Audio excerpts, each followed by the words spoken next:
Yes. Hey guys, Crew Blonde Live, I'm Eric. I'm Shane. And I'm Aaron. And today we're going Battlefront 2. We're watching Battlefront 2 behind the story trailer. What's behind the story? Yeah. People who write. There's a canon campaign in this game. A canon? Canon, no. A canon. Who's the lead actress in this, Shane? Gina Gavinkar? Yeah. We met her. We did. She liked me more than Shane. You did not. Eric was in the back. She was like, oh, look at that guy. You had food in your mouth and you were like, that was the exact she's staring at you like, just like, what the fuck? Her voice went real low. She's like, look at that guy. That wasn't her. Look at that guy. That's what I call it. You say one fucking thing.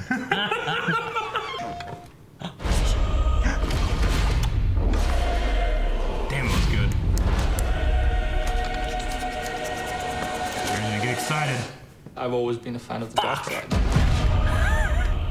The idea of the Imperial perspective is you never really understand who they are as people, right? Or how the organization works. How can we distill that and how can we make a story around that? Look at her. You must work out. The story of Battlefront 2 is absolutely an essential story. What happened after Return of the Jedi? What happened to the galaxy? What happened to the Empire without an emperor? What it might feel like to be in this galaxy as it starts to break apart. You some man. I was gonna say. Really excited about the story is that we're going to see it from the point of view of a character like Iden.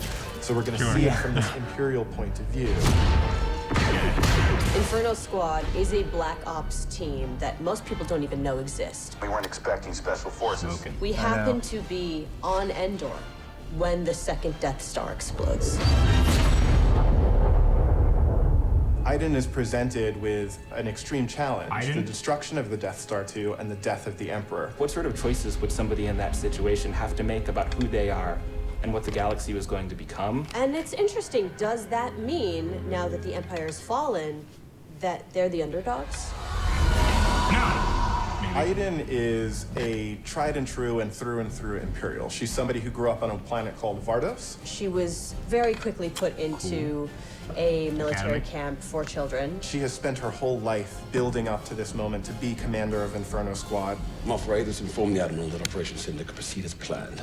Hask is the most zealous of them all, I would say. He's the most interested and invested in how far the Empire is willing to go. He was an orphan, so he needed something to latch onto. Empire is peace and justice and order. Even when people are faltering around him, he pushes forward and says, no, the Empire is the way. I'm picking up distress calls, too many to count.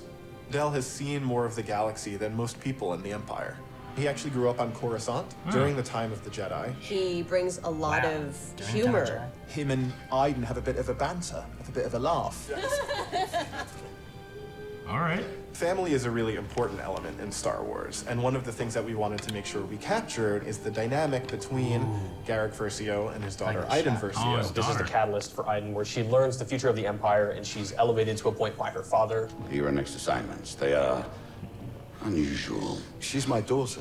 She's all I know. Cool. I do need for her to understand why I'm gonna do what I'm gonna do. Nepotism. Everything in Star Wars is connected, and part of our job is to make sure that the games we're making do connect back into that larger universe. But we're now able to use this game and Battlefront 2 as a resource to take this information into future development projects. Future development? Save them!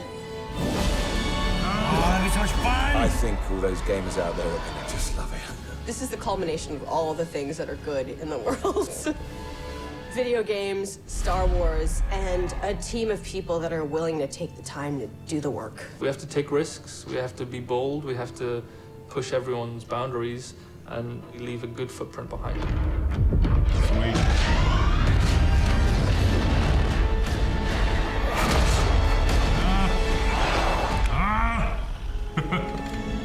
That was the Emperor. Yeah.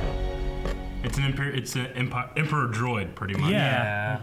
The way his will can go on through those droids in any event of his death. It's like the way of the cloning idea, right? But it's just, yeah, you know, he had that before, but this way it's like his will can still continue, but it's in droids instead. Yeah.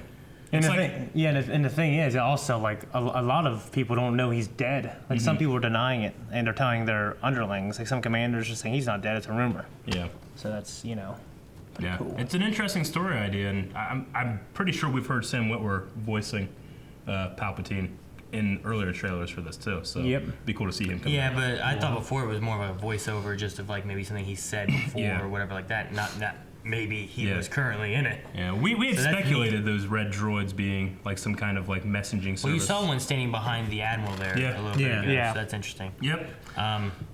I'm also excited that Paul Blackthorne. I'm so excited. Yes. That's awesome. He's one of my favorite actors ever. Yeah. He's so good in Arrow. Even when Arrow suffers from, writing. or some situations that I'm like, yeah, it's okay. Paul Blackthorne always, no matter what he's doing, always delivers. He always delivers, man. He's a method actor too, so he's always in character. Yes. Like whenever they're doing their stuff, so I just love it. He's so good. I'm excited for him. Iden, is that her name? Yeah. Kept saying Iden. Iden. I don't know. She looks cool, compelling. She has her father as her commanding officer. Yeah. So it's interesting. It's an admiral. Yeah. I mean, is that going to be a matter of like nepotism, or is she just that good? I don't know. I mean, she's leader of one of the most elite forces in the Empire. Yeah, Special Forces. Yeah. Inferno Squad. I always wonder all the debris that got rained down on Endor. Yeah. Yeah, I mean, Well, I you mean, figured it would cause some kind of a climate change, maybe, if it's like debris and dust possibly. in the atmosphere for weeks or months. I mean, it could just be stuck in orbit, and we know from watching Clone Wars and Rebels that, like, once a battle or something like that happens, like, it just gets swarmed with people that come and salvage it all. The scavengers Yeah. and like that. Yeah. So I'm sure, like, some of the bigger pieces, Like us. like, fell down, but Endor's not super populated, and a lot of it probably would have burned up in the atmosphere. Probably true. I'm interested on like how the story's gonna progress with this because Yes. playing the bad guy side is the main story. Like, are you gonna be having to do things that you just don't want to do?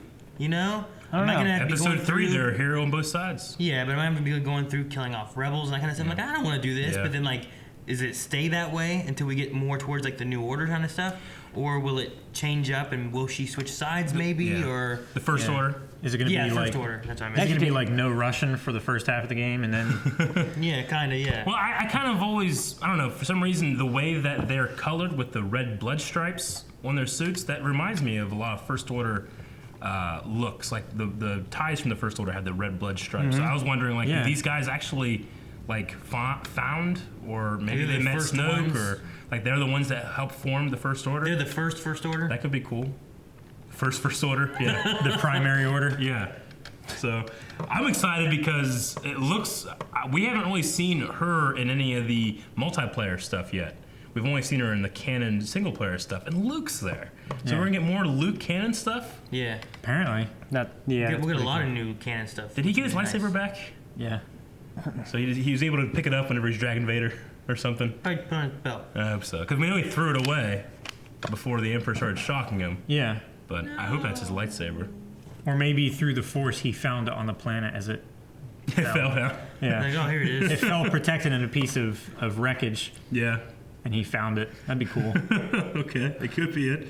I don't really have anything else. This is a fun little story thing. I'm really interested to see what it does. I know there's going to be some tie-in movie or tie-in comics. Fighters? Tie-in canon novels is what it's going to be. Okay. Not TIE fighters. You know there will be some. They were talking a lot about what happens after Return of the Jedi. Yeah. And before the destruction of the.